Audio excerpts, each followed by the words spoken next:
دیکھیے بسم اللہ الرحمن الرحیم وَيَرْجِعُ بِهِ الزَّوْجُ عَلَى الْكَبِيرَةِ إِنْ كَانَتْ تَعَمَّدَتْ بِهِ الْفَسَادَ، اور شوہر وہ نصف مہر بڑی بیوی سے واپس لے گا اگر اس نے دودھ پلا کر فساد کا قصد کیا ہو۔ تعمدت بِهِ الْفَسَادَ، بِهِ میں ضمیر سے مراد ارضاع، دودھ پلانا۔ وَإِن لَّمْ تَتَعَمَّدْ فَلَا شَيْءَ عَلَيْهَا، اور اگر اس نے قصد نہ کیا ہو فساد کا تو اس کے اوپر کچھ نہیں ہے۔ وَإِنْ عَلِمَتْ بِأَنَّ الصَّغِيرَةَ امْرَأَتُهُ، اگرچہ اسے یہ معلوم ہو کہ یہ صغیرہ اس کی بیوی یعنی میرے شوہر کی بیوی ہے، یہ جانتے ہوئے پلایا مگر فساد کا قصد نہیں کیا، تو پھر کس لیے پلایا؟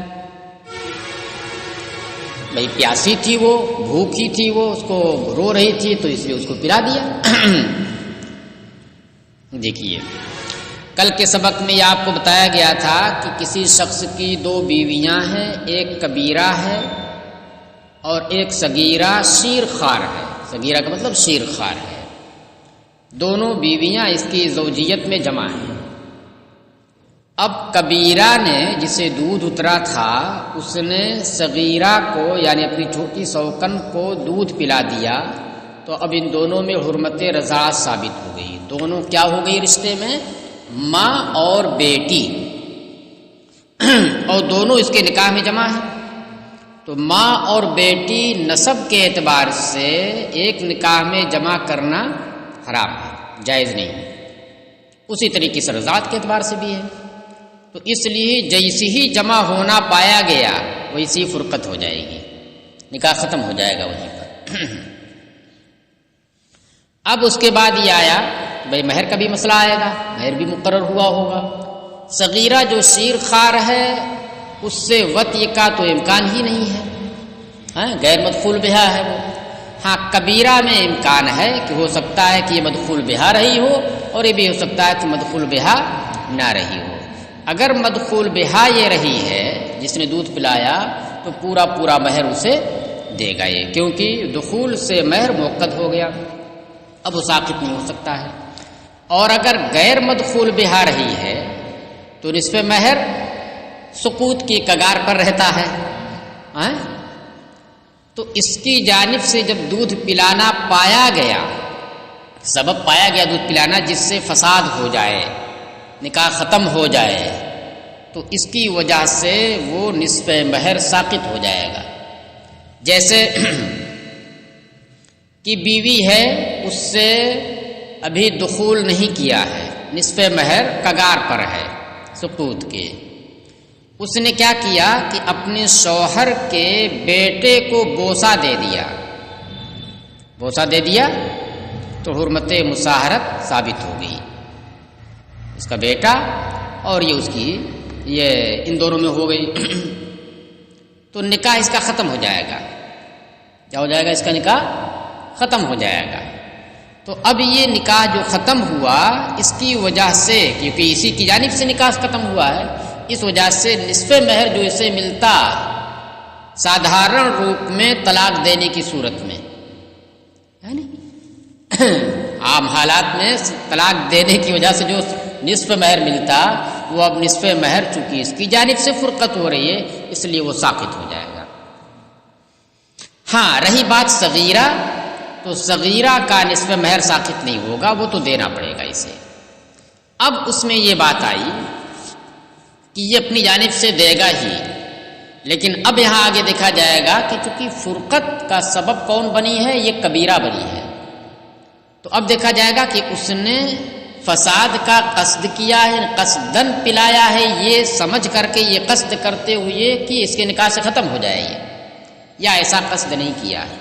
اگر یہ قصد کیا ہے تو اس کا مطلب اس نے زیادتی کی ہے، لہذا اس زیادتی کی وجہ سے جو نصف مہر اسے دینا پڑ رہا ہے وہ نصف مہر جو سقوط کے کگار پر تھا۔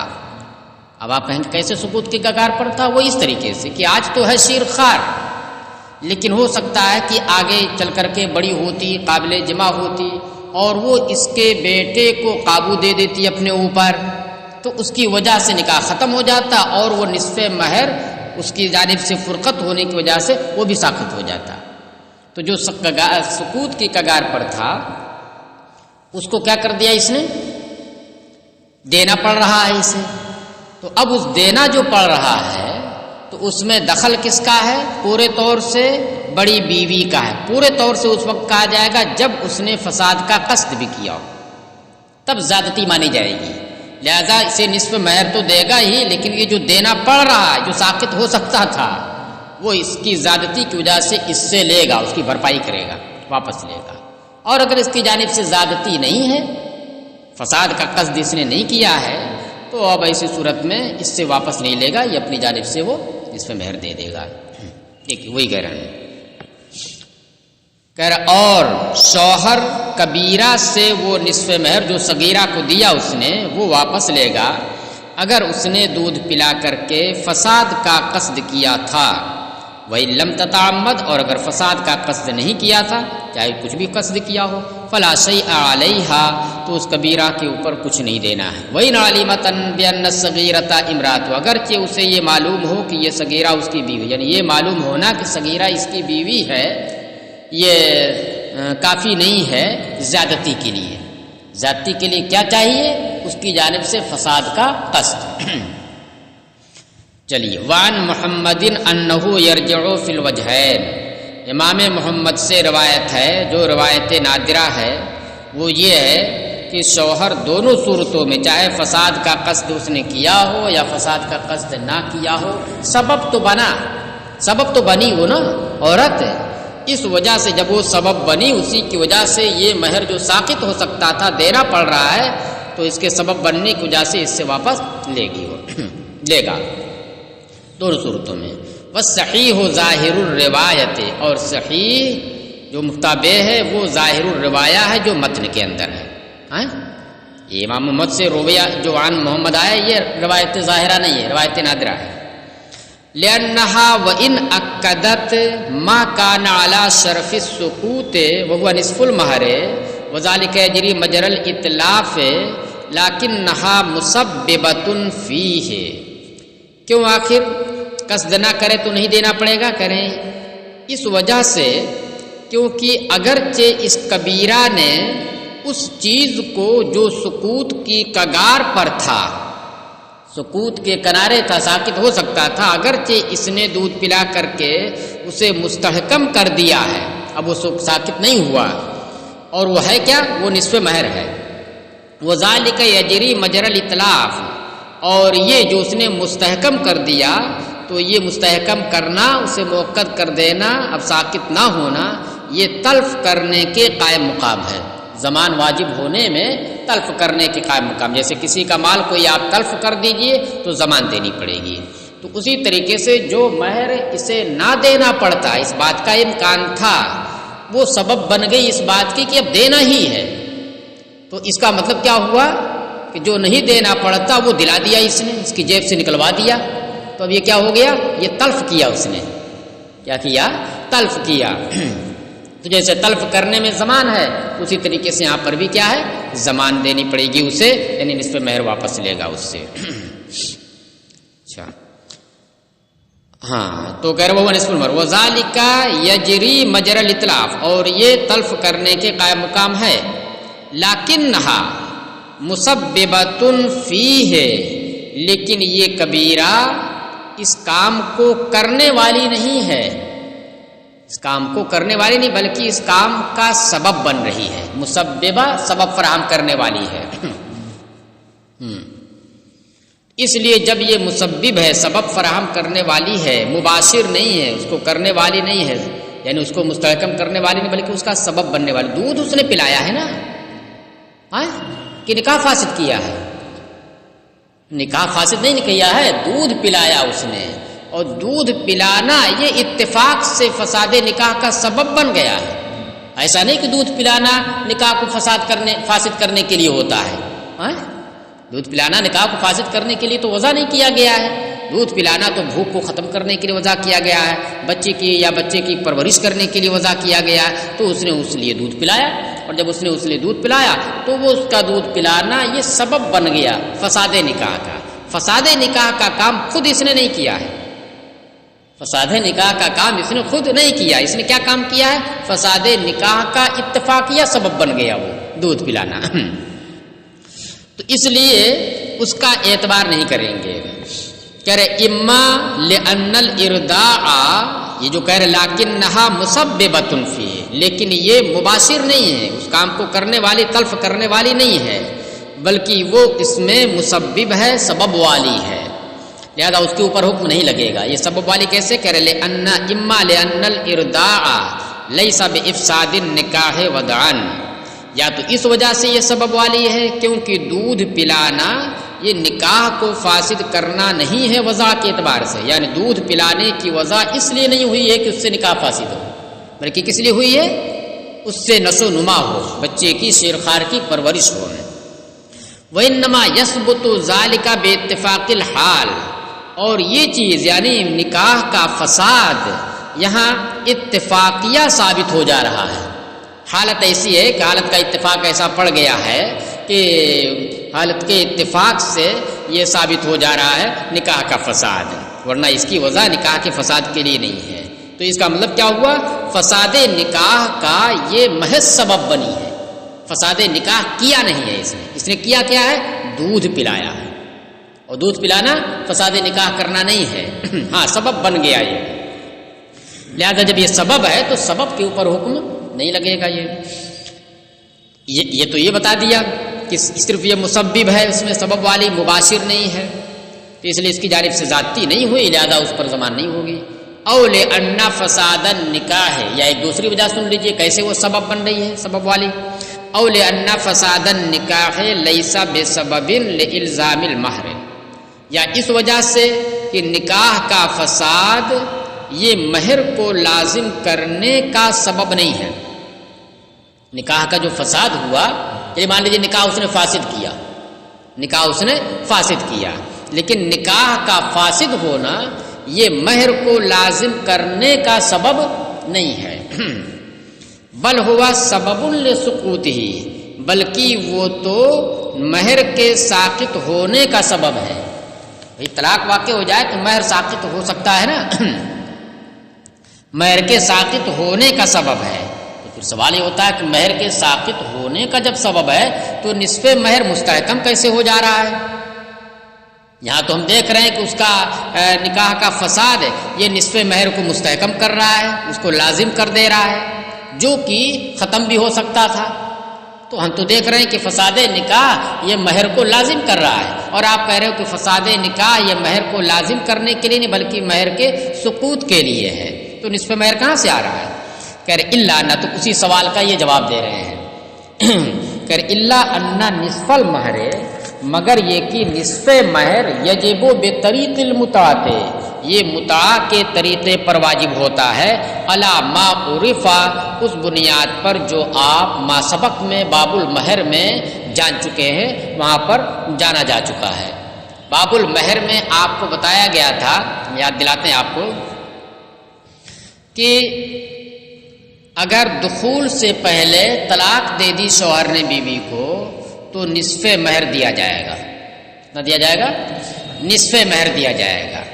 تو اس ضمن میں آپ کو صاحب ہدایہ نے پیچھے بتایا تھا کہ قیاسات یہاں پر متعارض ہیں۔ قیاس کے اعتبار سے اگر آپ دیکھیں تو ایک قیاس یہ کہتا ہے کہ پورا مہر دیجیے، ایک قیاس یہ کہتا ہے کہ پورا مہر دیجیے، اور دوسرا یہ قیاس کہتا ہے کہ ایک چونی بھی مت دیجیے، ہاں کچھ نہیں دینا ہے۔ کیسے؟ وہ دیکھیے بتایا تھا کہ جو قیاس یہ کہتا کہ پورا مہر دیجیے وہ اس طریقے سے کہ بھائی اس خاتون نے اپنے آپ کو سپرد کر دیا تھا، معقود علیہ سپرد ہو گیا تھا، اب شوہر نے جو عاقد تھا اس نے اسے استعمال نہیں کیا، کوئی رکاوٹ ادھر سے نہیں تھی، اس نے اسے استعمال نہیں کیا اور طلاق دے کر کے اسے ضائع کر دیا، یعنی اس ملک کو ضائع کر دیا، تو یہ تو اپنا سامان خود ہی ضائع کرنا ہے نا، اپنی ملکیت خود ہی باطل کا، اس کی جانب سے تو بطلان ہوا نہیں ہے، اس نے خود ہی طلاق دے کر کے اسے کیا کر دیا ہے؟ باطل کر دیا ہے۔ تو اس کا مطلب یہ ہوا کہ اس کی جانب سے کوئی کمی نہیں ہے، یہ اس کی کمی تھی کہ اس نے فائدہ نہیں اٹھایا۔ تو فائدہ نہ اٹھائے تو کیا مطلب، سامان خرید کے لائے فائدہ نہ ہو تو اس کو دریا میں ڈال دے تو پیسہ نہیں دینا پڑے گا، پورا دینا پڑے گا۔ آپ موبائل خرید کے لائے اور اس کے بعد لے جا کر کے پانی میں ڈال دیا، ختم ہو گیا، ایک دن بھی نہیں چلایا آپ نے، تو آپ کہیں گے کہ میں نے ایک دن بھی نہیں چلایا ہے، اس لیے پیسہ نہیں دوں گا، پیسہ تو آپ کو دینا پڑے گا، تو آپ نے اپنی مرضی سے اسے ختم کیا ہے، ٹھیک ہے۔ تو یہ والا قیاس یہ کہتا کہ جب معقود علیہ اس نے سپرد کر دیا تو یہ اس کی کمی تھی کہ اس نے اس سے فائدہ نہیں اٹھایا اور ایسے ہی اس نے ضائع کر دیا، پورا دے اسے۔ اور دوسرا قیاس یہ کہتا ہے کہ جب اس نے اس سے فائدہ نہیں اٹھایا تو معقود علیہ کے اندر کچھ بھی تصرف نہیں کیا، اور وہ معقود علیہ صحیح و سالم چلا گیا، کس کے پاس؟ اپنی جگہ پر چلا گیا۔ تو جو صحیح و سالم چلا گیا تو اب کچھ نہیں دینا چاہیے۔ جیسے سامان آپ نے خریدا، کچھ بھی استعمال نہیں کیا، ویسے ہی ڈبہ واپس لے جا کر کے آپ نے کہ دے دیا کس کو؟ بائع کو، تو آپ کا پورا پورا پیسہ واپس ملے گا اگر وہ واپس لے لیتا ہے۔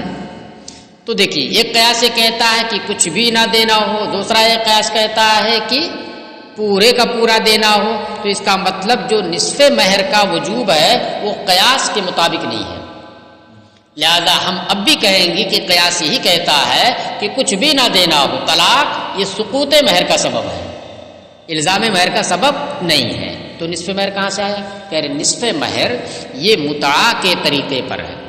متعا کے طریقے کا مطلب کیا ہوا؟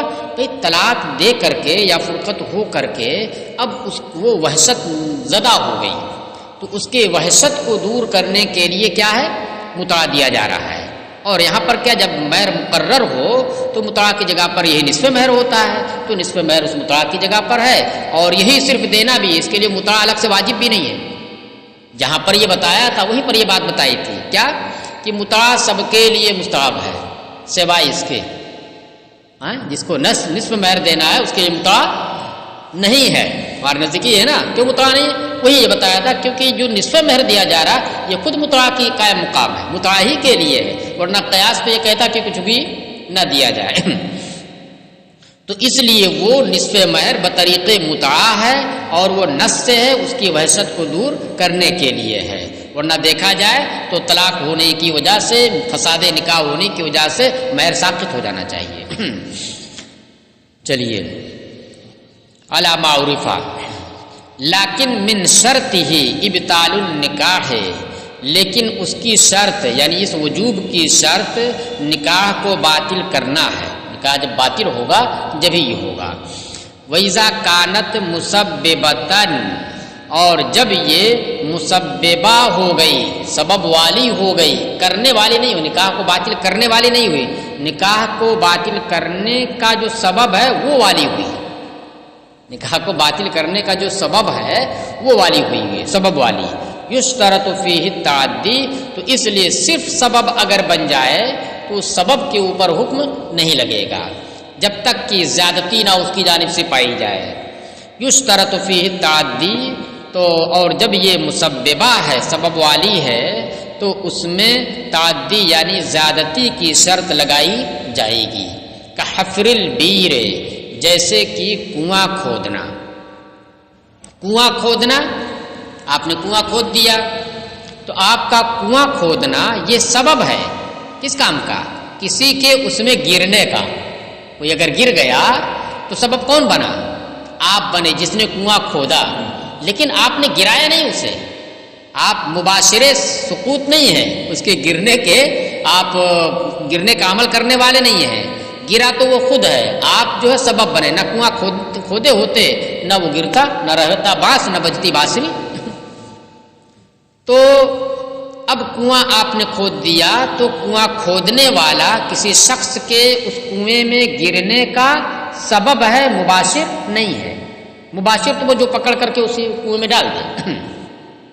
تو اس وجہ سے اگر کنواں کھودا آپ نے، اس میں کوئی شخص گر گیا تو اس کا تاوان آپ کو نہیں دینا پڑے گا کیونکہ آپ سبب ہیں۔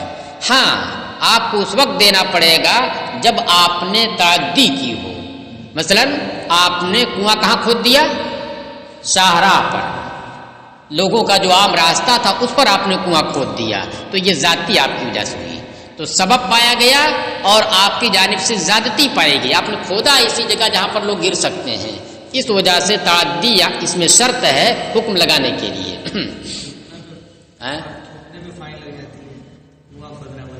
ہاں ہاں بھائی وہ سبب ہے لوگوں کی نفرت کا، لوگوں کی تکلیف کا، کچھ لوگوں کو تو الٹی ہو جائے گی، جو نفیس مزاج والے ہیں وہ آپ تھکا ہوا دیکھ لیں تو ان کو الٹی ہو سکتی ہے۔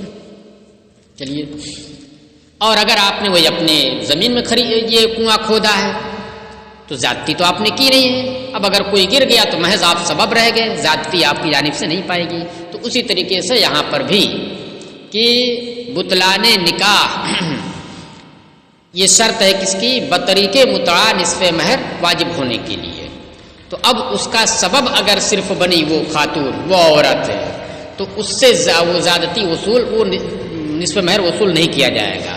ہاں اگر اس کی جانب سے زیادتی تھی، زیادتی کیسے ہوگی؟ وہ اسی طرح ہوگی کہ اس نے قصد کیا ہو، کس چیز کا قصد کیا ہو؟ فساد نکاح کا، کہ نکاح اس کا فاسد ہو جائے۔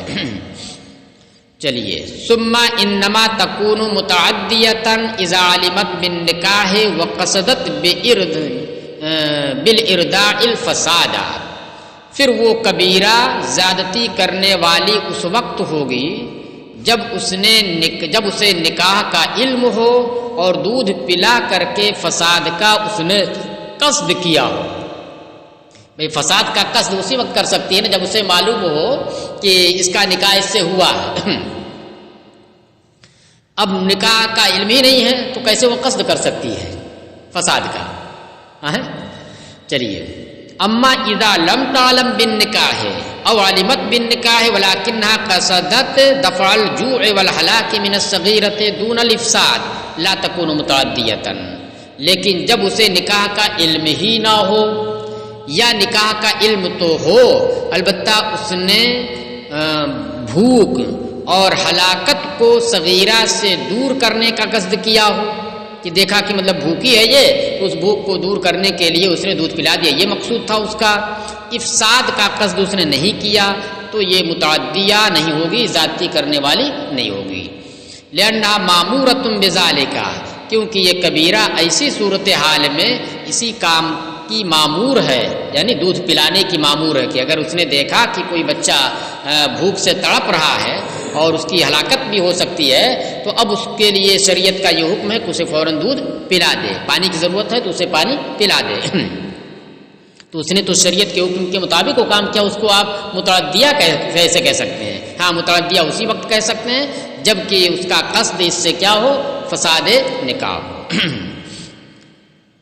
اچھا، ولو علمت بالنکاح ولم تعلم بالفساد، اب ایک مسئلہ آتا ہے کہ شرعی مسئلہ ہی اسے نہیں معلوم تھا، کسی سے نکاح ہونے کا علم، یہ شرعی مسئلہ نہیں ہے، اس کا نکاح ہوا ہے کہ نہیں وہ ہمیں معلوم ہے کہاں اس کا نکاح ہوا، تو شرعی چیز نہیں نہ ہوئی۔ شرعی چیز یہ ہوئی کہ یہ جانے کہ اگر ہم دودھ پلا دیں گے تو فساد ہو جائے گا، تو نکاح کا تو علم ہے کہ اس کا نکاح اس صغیرہ سے ہوا ہے، ولم تعلم بالفساد، اور فساد کا علم اسے نہیں ہے کہ اگر میں دودھ پلا دوں تو نکاح فاسد ہو جائے گا، وہ تو جائے گی ہی، میں بھی چلی جاؤں گی اس کی زوجیت سے۔ کہہ رہے لا تکون متعدیۃ ایضا، تو وہ اس صورت میں بھی زیادتی کرنے والی نہیں ہوگی۔ مگر اب ایک سوال یہ ہوتا ہے تو اس کا مطلب یہ ہوا شرعی مسئلے سے ناواقفیت، اور وہ بھی ایسی خاتون کے لیے جو دارالحرب نہیں بلکہ دارالاسلام میں ہے، اس کو عذر مان لیا گیا جبھی نہ حکم نہیں لگا رہے ہیں، حالانکہ ایسا نہیں ہے۔ اگر دارالحرب میں ہے اور شرعی مسئلہ نہ جانے تو اس کے اوپر حکم تکلیف نہیں ہے، لیکن دارالاسلام میں رہ کر کے زندگی گزار رہا ہے کوئی، اور وہ زندگی گزارنے کی راہ میں جو مسائل آتے ہیں ان سے ناواقف ہو اور غلطی کر بیٹھے تو اس کی وجہ سے وہ معذور نہیں ہوگا، وہ گنہگار ہوگا، اس کا حکم اس کے اوپر لگے گا۔ تو یہاں پر تو آپ نے اس کو معذور مان لیا، وہ نہیں جانتی تھی، اس کو جاننا چاہیے تھا آپ کہیں گے، تو اسی کا جواب دے رہے ہیں کہ وَحَاذَا مِنَّا اعتبار الجہل لدفع قصد الفساد لا لدفع الحکم، ہماری جانب سے یہ چیز جہالت کا اعتبار کرنا ہے، کس کے لیے؟ فساد کے قصد کو دور کرنے کے لیے، قصد فساد کو دور کرنے کے لیے ہے، نہ کہ حکم فساد کو دور کرنے کے لیے ہے۔ حکم فساد کو دور کرنے کے لیے نہیں ہے، قصد فساد کو دور کرنے کے لیے ہم نے یہ مانا ہے۔ اور قصد فساد یہ کیا ہے؟ یہ شرعی حکم نہیں ہے۔ فساد کا قصد کرنا یہ شرعی حکم ہے، شرعی کوئی مسئلہ ہے نہیں، مسئلہ ہے ہاں اس سے فساد ہو جائے، ایسا کرنے سے فاسد ہو جائے نکاح، یہ شرعی مسئلہ ہے۔ تو جو حکم ہے کہ فساد ہو رہا ہے اس کو دور کرنے کے لیے ہم نے یہاں پر جہالت کا اعتبار نہیں کیا ہے۔ جہالت کا اعتبار جو ہم نے کیا وہ کس لیے؟ یہ ماننے کے لیے اس نے قصد نہیں کیا، اور زیادتی قصد ہی سے ہوگی، زیادتی قصد ہی سے ہوگی، تو حکم تو پا لیا گیا، حکم تو ہوگا۔ نہیں حکم یہاں پر کیا ہوگا؟ حکم ہوگا زیادتی کا، کچھ زیادتی کے اوپر اسے دینا پڑے، واپس اسے واپس دینا پڑے۔ تو اب دیکھیں یہاں پر کیا ہوا، ایک ہے فساد کا قصد کرنا، اور دوسرا کیا ہے؟ اس کے اوپر حکم لگنا کہ اب وہ متعدیہ ہو گئی، لہذا نصف مہر اسے شوہر کو واپس کرے۔ تو وہ جاہل تھی، تو اس کی جہالت پر ہم نے جہالت کا اعتبار کر لیا کہ ہاں ٹھیک ہے وہ جہالت کی وجہ سے معذور ہے۔ تو اس جہالت کی وجہ سے جو اس کا عذر ہم نے مانا ہے وہ کس لیے؟ وہ یہ اس کے لیے مانا ہے کہ اس نے قصد نہیں کیا ہے، قصد فساد اس نے نہیں کیا، اس کے لیے مانا ہے۔ اچھا یہ جو آگے آ رہا ہے کہ اسے دینا پڑے گا اس کی جانب سے اگر فساد پایا جائے، تو اس کو ساقط کرنے کے لیے ہم نے نہیں اس کے جہالت کو عذر مانا ہے، بلکہ قصد فساد کو دور کرنے کے لیے ہم نے اس کو معذور مانا۔ جب وہ نہیں جانتی تھی تو کہا جائے گا کہ اس نے قصد فساد نہیں کیا، اور قصد فساد ہی کی بنیاد پر اس کی جانب سے زیادتی ہوتی ہے، اور جب زیادتی ہوتی ہے تو اسے دینا پڑے گا۔ قصد فساد ہی نہیں تو اس کی جانب سے زیادتی نہیں اور دینا بھی نہیں ہے نصف مہر۔ تو ڈائریکٹ ہم نے اس کو وہ جو زیادتی ہو رہی ہے اس کے لیے نہیں مانا ہے معذور، اس کے لیے مانا ہے۔ ولا يقبل في الرضاع شهادة النساء منفردات۔ اب رہی بات کی نکاح ہوا ہے کسی کا کسی سے، اب کسی نے آ کر کہہ دیا کہ رے اس نے تو اس دودھ پلایا ہے، اس کو یہ دونوں نے فلاں کا دودھ پیا ہے، یہ تو رضائی بھائی بہن ہے۔ تو اب کیا کوئی بھی آ کر کے کہہ دے تو مان لیا جائے گا؟ تو اس کے لیے کچھ شرائط ہیں، شہادت چاہیے۔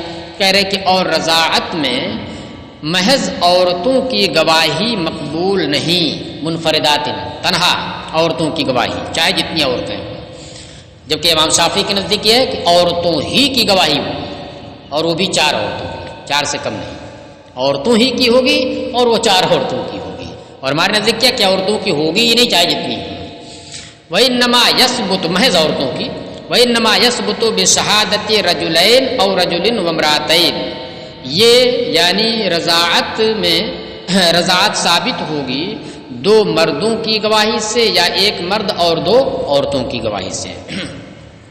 دیکھیے وقال مالک یثبت بشہادت امرأۃ واحدۃ، امام مالک نے کہا کہ 1 عورت کی گواہی سے بھی رضاعت ثابت ہو جائے گی، اذا کانت موصوفۃ بالعدالت، جبکہ وہ عادلہ ہو، عدالت سے موصوف ہو، فاسقہ نہ ہو۔